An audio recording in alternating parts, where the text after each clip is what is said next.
பிரியமானவர்களே, இயேசு கிறிஸ்துவின் நாமத்தில் நான் உங்களை வாழ்த்துகிறேன்.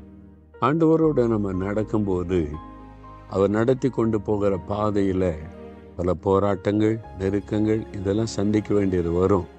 அதனால் சோர்ந்து படுத்துடக்கூடாது, உட்கார்ந்துடக்கூடாது. சில சமயத்தில் நம்ம செயல்படவே முடியாது போல, அவ்வளவுதான் அப்படின்ற மாதிரிலாம் தெரியும். இப்போ ஆண்டவர் என்ன சொல்கிறாருன்னு கவனிங்களேன். ஏசாயா 51:9 எழும்பு எழும்பு பலன்கொள்.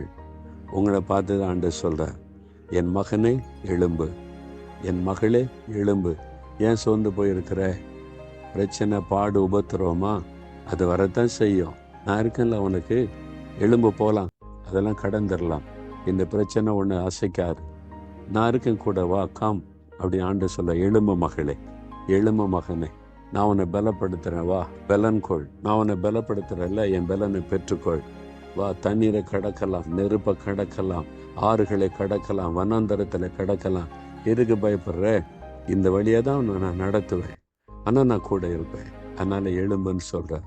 உங்களை பார்த்தா சொல்கிறாரு, உங்களை பார்த்தா சொல்கிறார். தம்பி உங்களை பார்த்தா, மகளே உன்னை பார்த்து தான் சொல்கிறாரு. ஏன் சொந்த இருக்க எழும்புன்றாரு. எழும்புறியா? ஆண்டவருடைய கையில் உன் கையை கொடுத்துரு. நான் எழும்புற ஆண்டவரே, என்னை நடத்துங்க, என் கூட வாங்க. நீங்கள் கூட இருந்து என்னை பலப்படுத்தினா போதும், எதையும் நான் தாண்டுவேன்.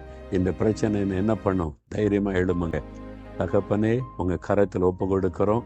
உங்கள் பிள்ளைங்க எழும்புறாங்க, உங்கள் கையில் தன் கரத்தை கொடுக்குறாங்க. நடத்துங்க, பலப்படுத்துங்க அவங்கள. இந்த போராட்டத்தில் ஜெயம் கொடுங்க, வெற்றி கொடுங்க, எல்லாத்தையும் மேற்கொள்ள கிருபை கொடுங்க. கர்த்தர் அப்படி செய்கிறதற்காய் ஸ்தோத்திரம்.